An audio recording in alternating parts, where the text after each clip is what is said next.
Here's Flanders' Friend, chapter 60, entitled Hospital. They finally got there, and Tim could feel the nerves growing in his chest. They walked quickly down the seemingly never ending corridors.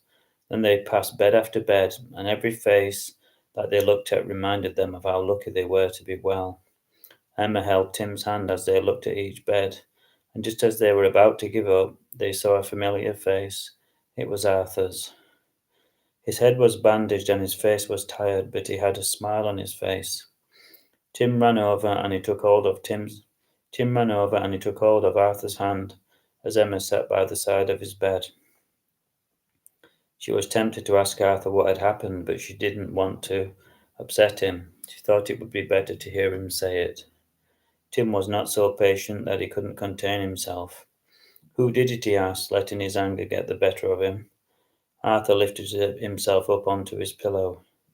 You know who, he whispered.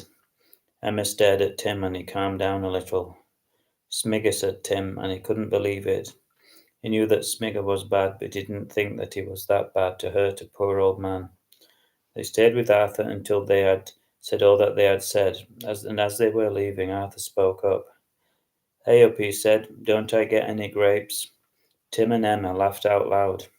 In their haste to get to the hospital, they had both forgotten to bring anything with them. Sorry, said Tim. We'll be back tomorrow with some goodies, he said, smiling. I may be out by then, said Arthur, and they all hoped that this would be true.